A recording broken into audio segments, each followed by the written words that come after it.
Antes da gente expor a palavra, deixa eu apresentar a terceira cadeira. Para quem está nos visitando, nós, na comunidade da Vila, pregamos em comunidade também. E temos a alegria de sempre chamar alguém da comunidade para participar nessa exposição. Hoje é a Janete. Tudo bem? Está nervosa? Deixa eu ver se está ligada aqui assim. A gente já vai. Isso. Pouquinho, mas está tudo bem. A Janete é muito preciosa. É uma alegria, uma aluna minha, né? Você vê como é que é? Você vê? 3 cursos já. Mas, Janete, em 1 minuto, quem é Janete para a igreja, para os que não conhecem saber? Eu sou de São Paulo. Em 1985, já tinha nascido? Já, infelizmente já. Eu ouvi um chamado do Senhor, eu larguei emprego, família, tudo, e fui para Roraima trabalhar com os índios Yanomami. E foi uma experiência muito legal. De lá, eu casei, eu constituí família, depois eu entrei para o serviço público, fui para Anápolis transferida, fiquei 12 anos, enfim, com 32 anos de serviço público eu aposentei. Hoje eu sou aposentada, moro com a minha mãe, porque meu esposo faleceu no Covid, né, que é uma das coisas. Mas eu sou uma pessoa muito feliz, e eu estou muito feliz de estar aqui. Eu amo essa igreja.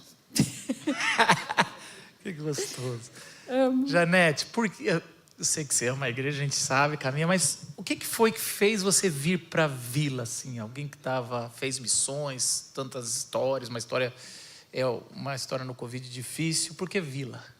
Então, eu conheci muitas igrejas no Brasil, muitas.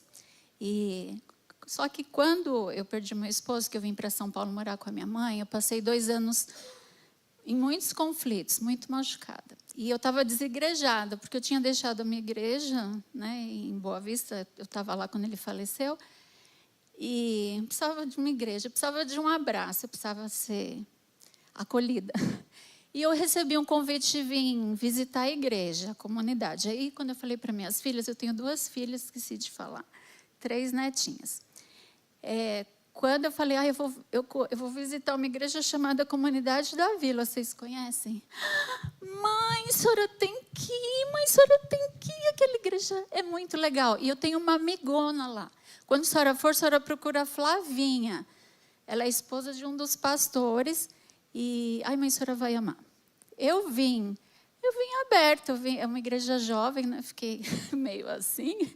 Mas quando eu cheguei, gostei, sentei, achei diferente aqui. Eu sentei, e aí, na hora do café, eu perguntei para alguém, conhece a Flavinha? Esposa de um pastor aí. Não, a Flavinha eu não estou vendo aqui, mas o esposo dela está ali, o Gus. Falei, Gus? Tá. Gus. Porque a minha filha, o meu genro, conhecem ele como da hora, né? Quando ele trabalhou na BU. Esse abraço, o abraço que o Gus me deu, quando eu falei, eu sou mãe da Vivian, e nora sogra do Josué, o Caps. Ele me deu um abraço, que eu já chorei com vocês aqui uma vez, que Jesus me abraçou. Eu nunca senti um abraço tão acolhedor. Eu falei, Jesus, obrigada.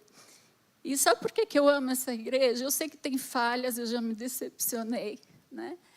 Comigo mesma. Você apontou para o Paulo, né? Eu senti. Deixa eu explicar. Não precisa não. Deixa assim. É muito melhor você deixar por alto, senhor. Deixa. Foi maravilhoso. Isso não é muito difícil, né, Janete? Paulo, não foi com você.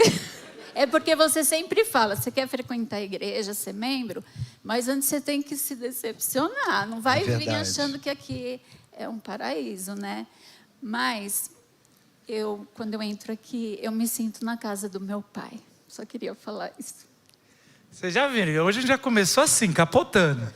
Eu já não dei condição nenhuma. E o texto vai muito por esse caminho. Acho que Deus preparou muito para a Janete estar aqui nesse texto que a gente está, né? Que é o texto final de Moisés. O último capítulo dos livros que a gente chama os livros de Moisés. E esse último capítulo, que está lá em Deuteronômio 34, ao longo da minha vida, me parecia algo... A Edna vai saber, porque a Edna já veio conversar comigo disso. Me parecia algo muito cruel com Moisés. Parecia, se você ler rápido, parece que Deus decidiu torturar Moisés, dizendo assim, eu te prometi a terra prometida, eu estou estereotipando um pouco, tá? Exagerando. Te prometi a terra prometida, você pecou, que a gente não entende direito, né? Você bateu numa rocha, fala assim, mas, cara, você bateu numa rocha. E aí você desobedeceu, e eu vou te fazer subir, ver, mas você não vai poder entrar. É quase como você prometeu um doce para o filho, se ele fizesse a coisa certa, ele fez errado, vem aqui. Está vendo? Esse doce daqui da prateleira eu ia te dar, mas você não vai ter mais. E aí você fica assim, gente, para que isso? E acaba. Ele morre, ninguém sabe onde foi enterrado, tudo, e você fala assim, isso é jeito de fazer? Caramba! E ao longo do tempo eu fui ver que isso era só a minha cabeça ocidental moderna. E que o texto é totalmente oposto. O texto está falando de um lugar de maior honra e de um episódio grande, e a gente vai trabalhar isso. Quando a gente pensa que está sendo castigado e Deus está nos honrando, Deus está nos dando um novo caminho, Deus está nos mudando de uma fase para uma fase melhor da vida. E às vezes a gente está tão cego com alguma coisa que a gente não percebe isso. Então hoje a mensagem, apesar da série É Só Isso Mesmo, é só isso mesmo que são os fins dos nossos heróis da Bíblia? Não, não é só isso. E não é uma coisa para se esperar só pelo céu. Aqui mesmo Deus já honra os nossos melhores dias. Queria convidar vocês para abrirem o finalzinho do que é chamado Bloco da Lei. Os livros de Moisés. E esses livros ganham esse nome, não é só porque Moisés começou a escrever o começo, né? Porque até o final é interessante, né? Alguns são tão fundamentalistas que falam assim, Moisés previu como ia morrer e escreveu. Não, essa parte aqui está sendo escrita muito tempo depois, do outro lado do rio Jordão, falando sobre o final desse herói que é Moisés. Então, finalzinho, último capítulo, Deuteronômio 34, a gente vai ler o capítulo todo. Você pode ler, Paulo? Posso ler. Você está em qual? NVT? NVT. É isso, então vamos. E diz assim, então Moisés subiu das campinas de Moabe ao monte Nebo, até o topo do Pisga, do lado oposto de Jericó. Ali o Senhor lhe mostrou toda a terra de Gileade a Dan, toda a terra de Naftali, a terra de Efraim e Manassés, a terra de Judá que se estende até o mar Mediterrâneo, o Neguebe, o vale do Jordão com Jericó, a cidade das palmeiras até Zoar. O Senhor disse a Moisés, essa é a terra que prometi sob juramento a Abraão, Isaque e Jacó, quando disse, eu a darei a seus descendentes.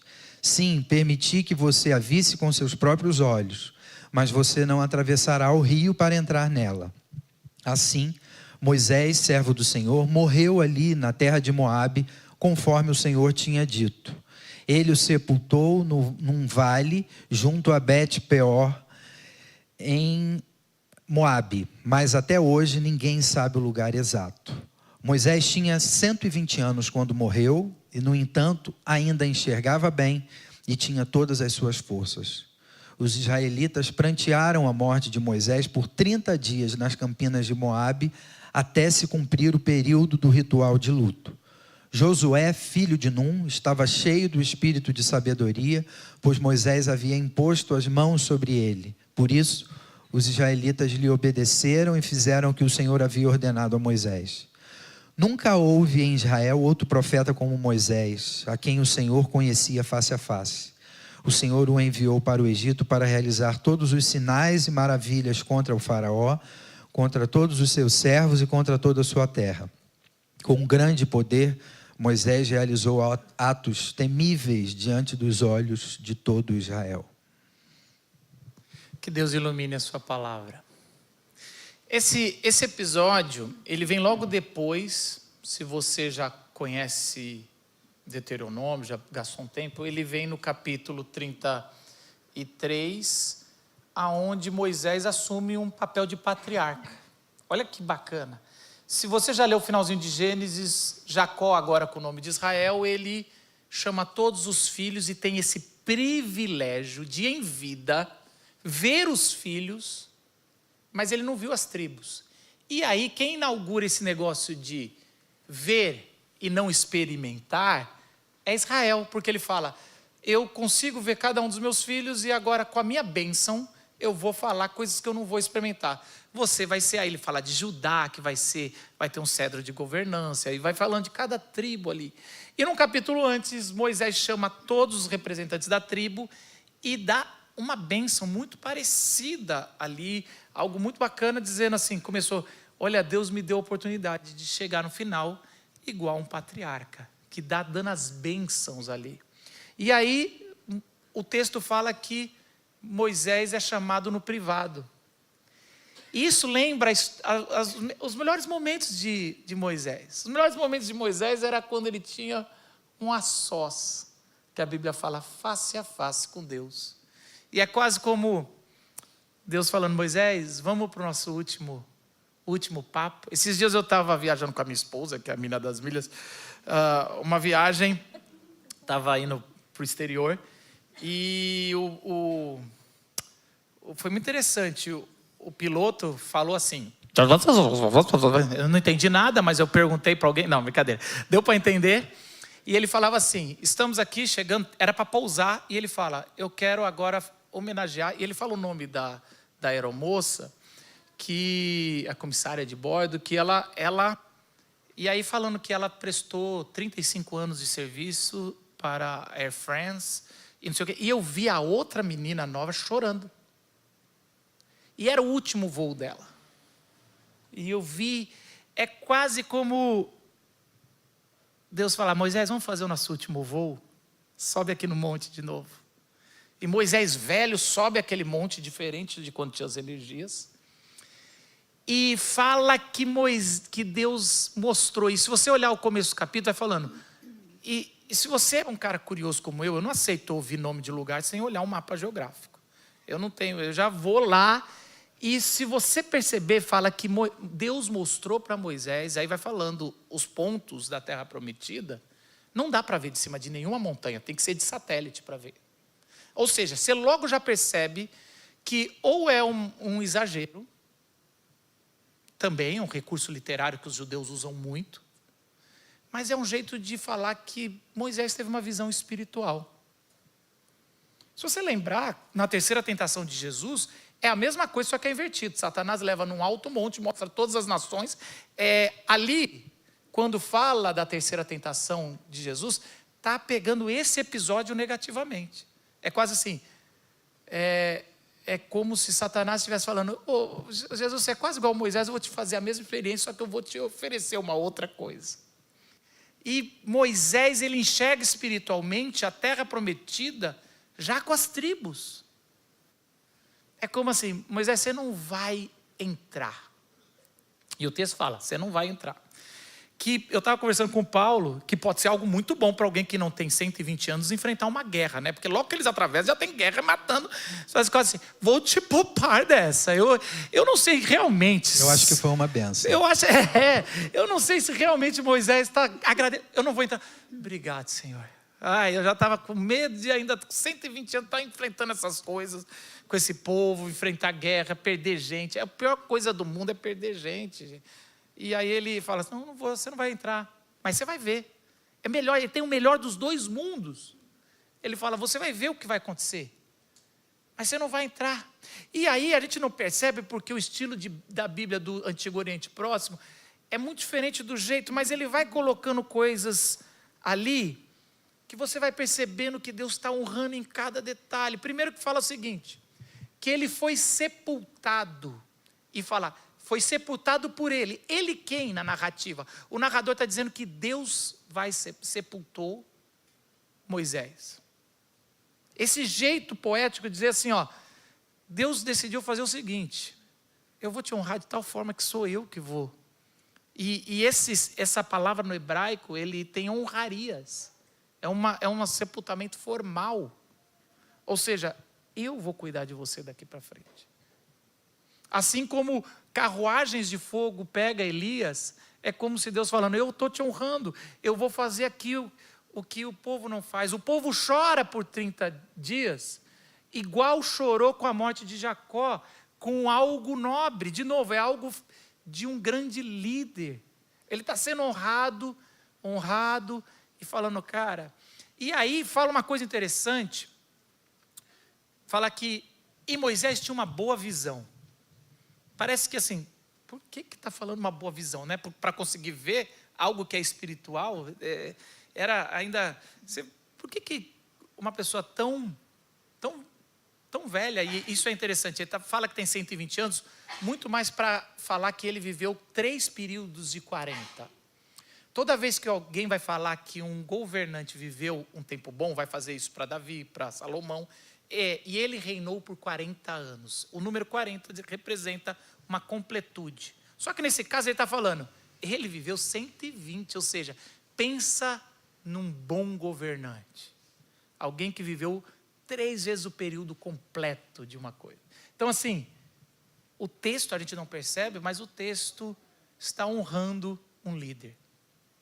E por último fala que ele tem uma boa visão.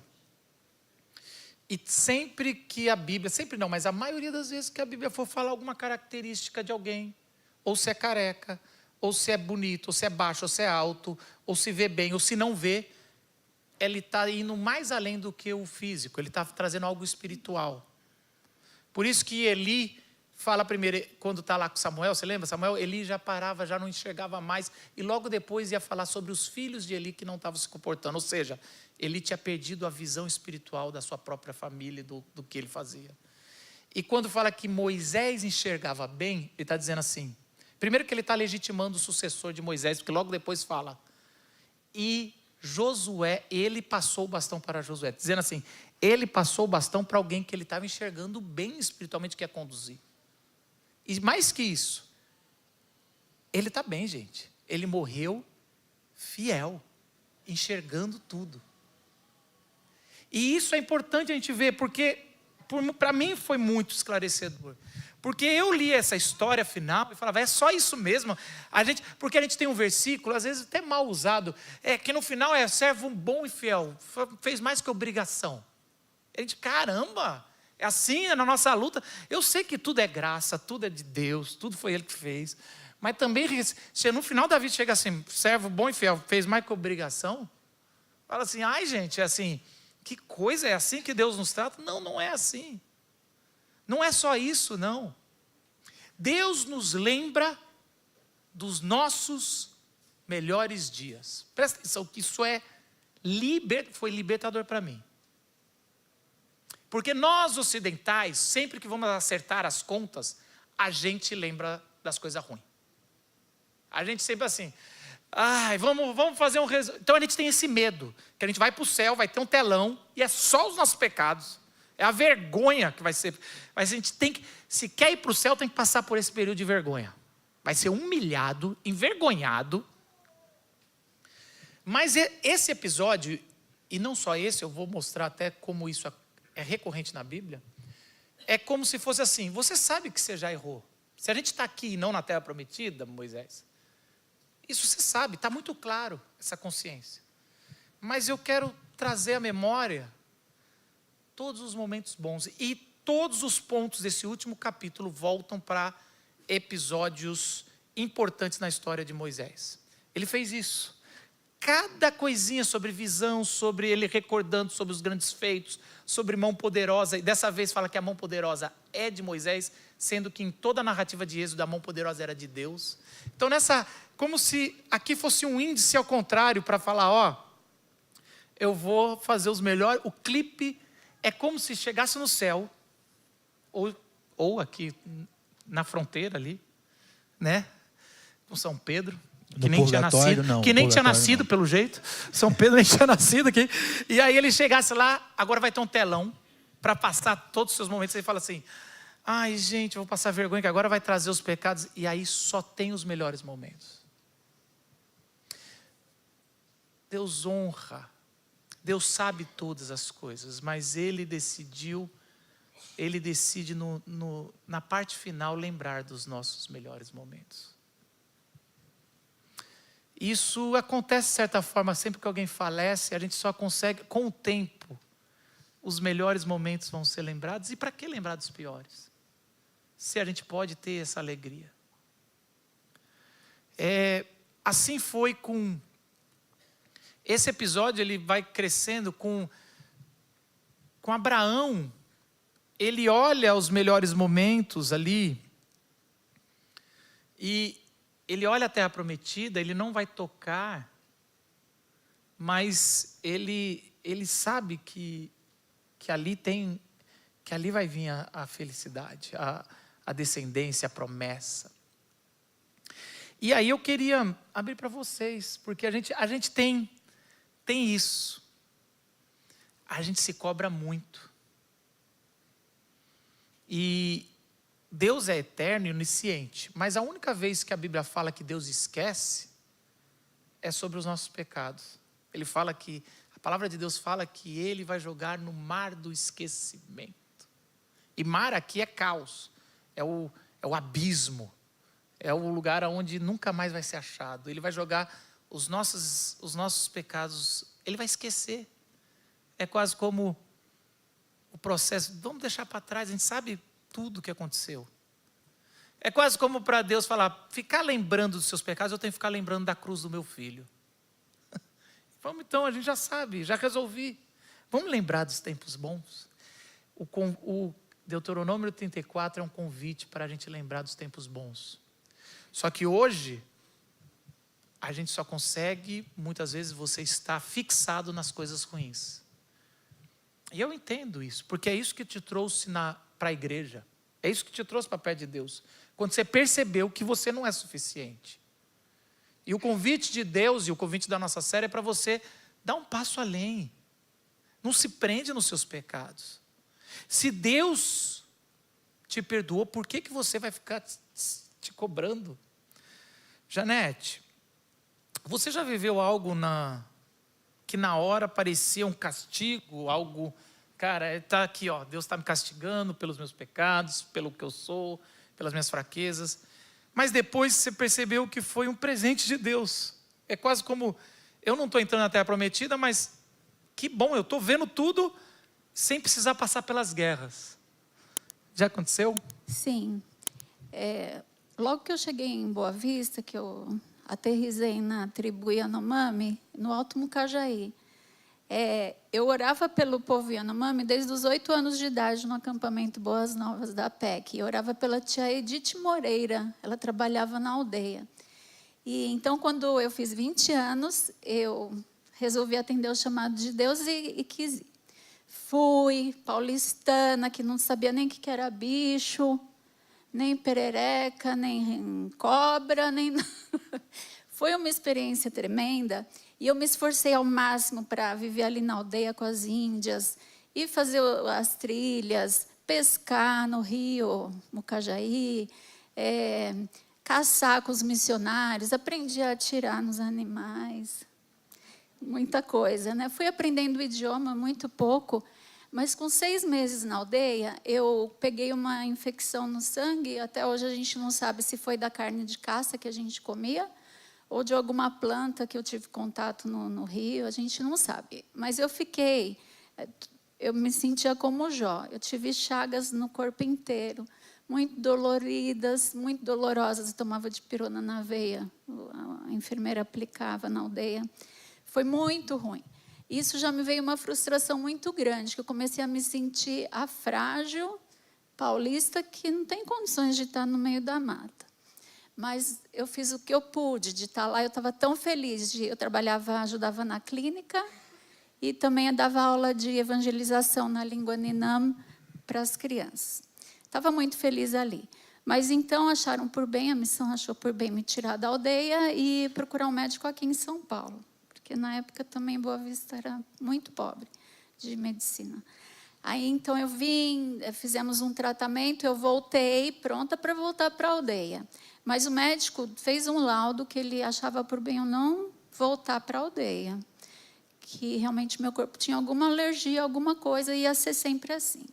Então, o conselho da missão, e as pessoas conseguem ser tão cruéis às vezes, acharam que talvez não era o meu chamado, né? Não, talvez você não foi chamado para trabalhar com o povo indígena, então você não vai ficar aqui na cidade. Eu ajudei nos trabalhos burocráticos, eu dava aula de educação religiosa nas escolas públicas, eu visitava as aldeias indígenas ali mais próximas, porque a aldeia Yanomami só chega de avião.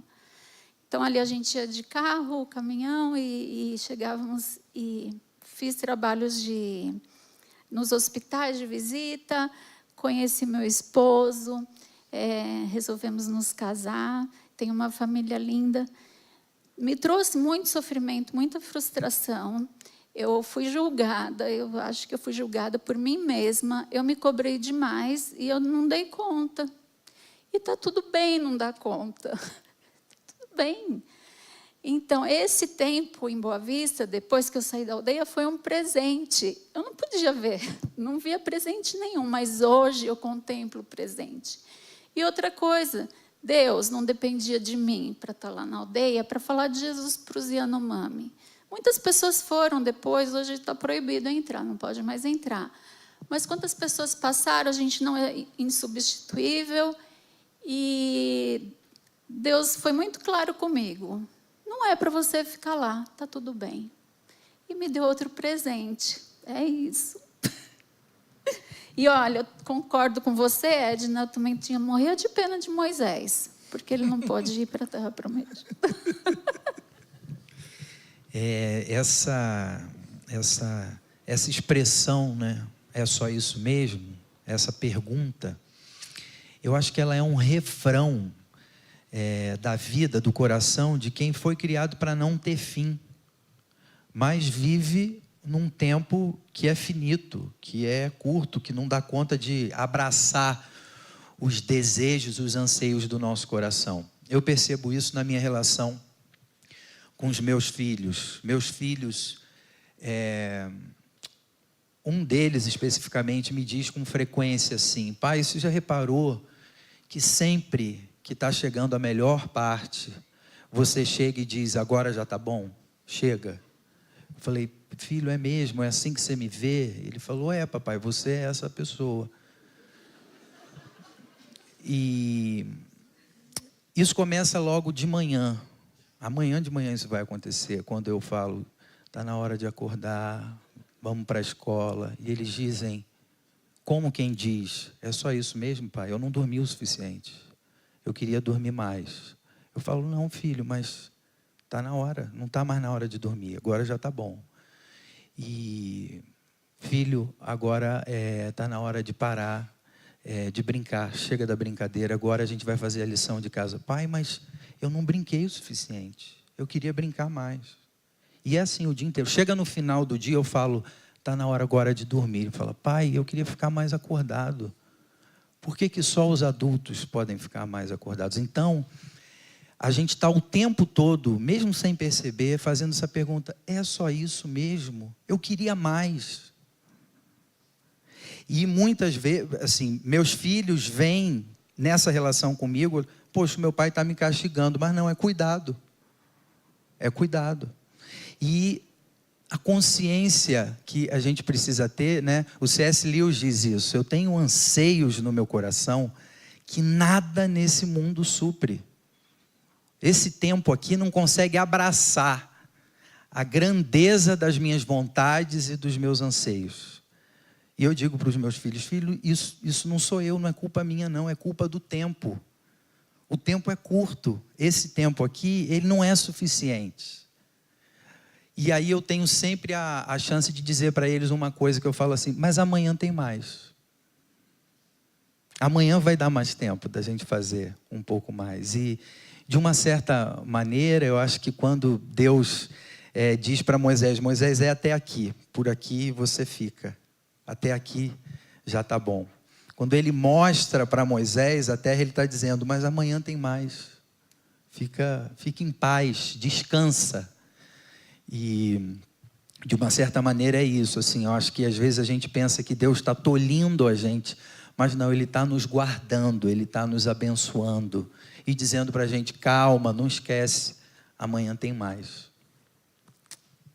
E o interessante disso tudo é que esse episódio, ele é ressignificado ao longo da Bíblia.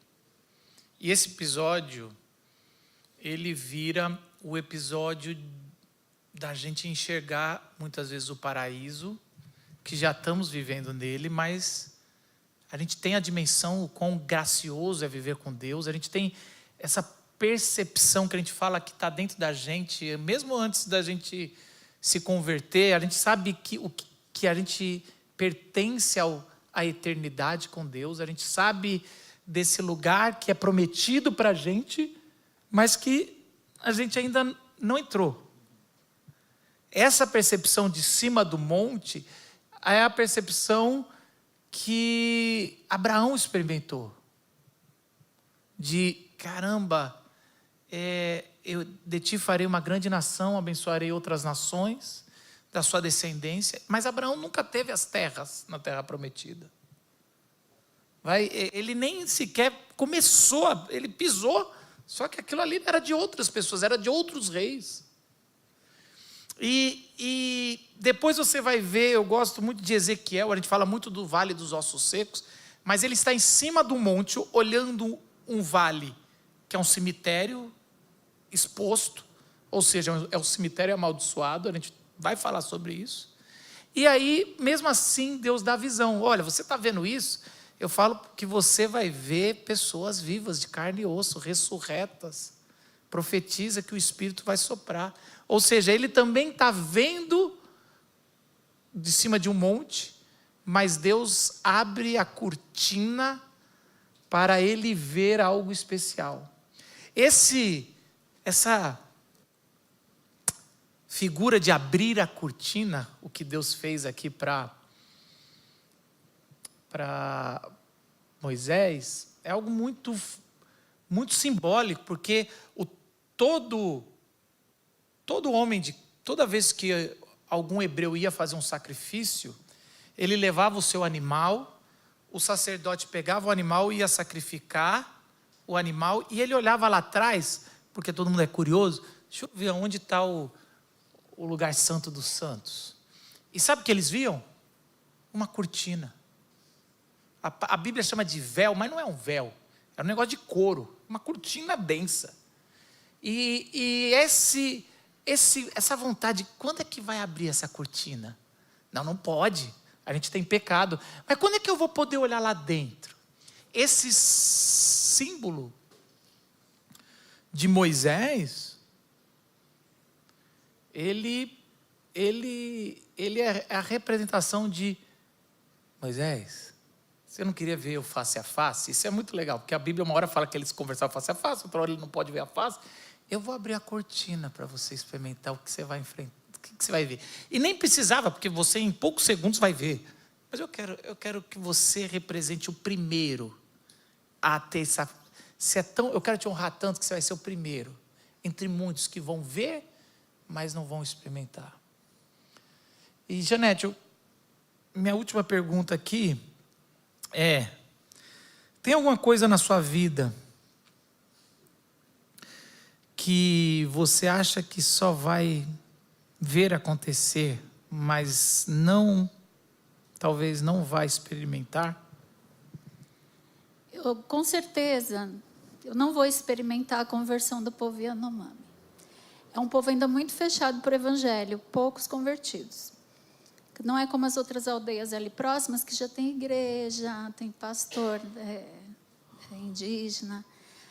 Mas eu contemplo que na Nova Jerusalém, Deus foi tão bondoso comigo, e eu sempre levo esses versículos, vou ler versículo para fechar, quando fala falando de Jesus, por isso Deus o elevou ao lugar de mais alta honra, e lhe deu o nome que está acima de todos os nomes, para que ao nome de Jesus todo joelho se dobre, nos céus, na terra e debaixo da terra, e toda língua declare que Jesus Cristo é o Senhor, A língua Ninam vai declarar que Jesus Cristo é o Senhor. E tu és digno de receber o livro, abrir os selos e lê-lo, pois foste sacrificado e com teu sangue compraste para Deus pessoas de toda tribo, língua, povo e nação. Tu fizeste delas um reino de sacerdotes para nosso Deus e elas reinarão sobre a terra. Digno é o Cordeiro. Eles estarão lá, os Yanomami, eu contemplo pela fé. E esse texto que você leu, uma nação de sacerdotes, é a linha que conduz a jornada de Moisés. Moisés começa a sua jornada evitando ser um sacerdote. Lá na sarça ele é provado 3 vezes, ele é testado 3 vezes, vai ser o sacerdote, o cara que vai representar o meu povo para mim e eu para o meu povo. Ele recusa e ele é destituído ali na sarça, a gente nem percebe, é colocado o irmão dele, mais novo. O mais novo, mais uma vez, como sempre, é colocado como primogênito e vira, da descendência de Arão, vira o sumo sacerdote. Mas logo depois Deus fala: Moisés, a minha ideia é que nada disso, é que vocês serão uma nação de sacerdotes. Uma nação que vai passar pelo véu. Uma nação que vai cruzar e vai olhar a terra prometida. E é tão importante essa figura de subir no monte e ver, que todos os evangelhos falam de Jesus subindo no monte. Mas Mateus vai falar que Jesus sobe em 7 montes. Ele sobe no primeiro monte para vencer a tentação, no segundo monte para dar as bem-aventuranças, no terceiro e no quarto monte ele sobe para multiplicar os pães, a primeira vez para as 12 tribos e a segunda vez para os 7 que representam os gentios. No quinto monte, Jesus sobe para se transfigurar e descer com a palavra.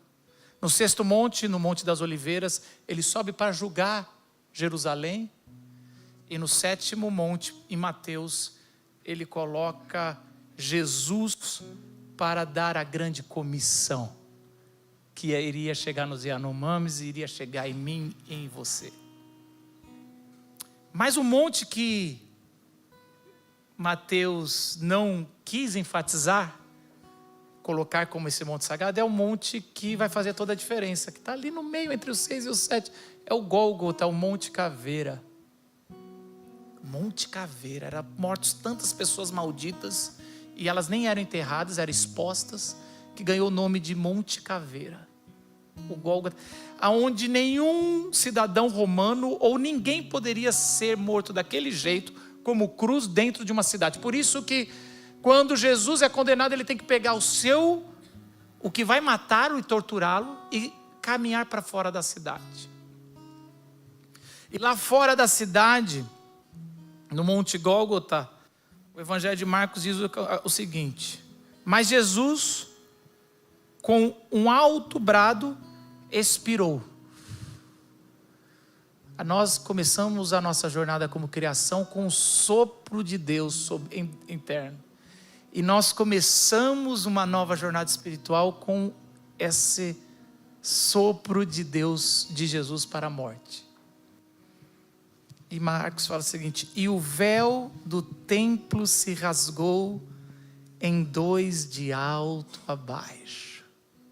O autor de Hebreus fala assim, Hebreus 10, 19 a 20, temos plena confiança para entrar no Santo dos Santos, pelo novo e vivo caminho que Ele, Jesus, nos abriu por meio do véu, isto é, pelo seu corpo crucificado. A gente não precisa só ver, a gente pode entrar hoje, porque a cruz trouxe a eternidade para o presente, trouxe o céu para agora. A gente pode ter pela fé. Eu vou usar um exemplo, estava no meu coração apertado, se eu deveria, mas é mais ou menos assim.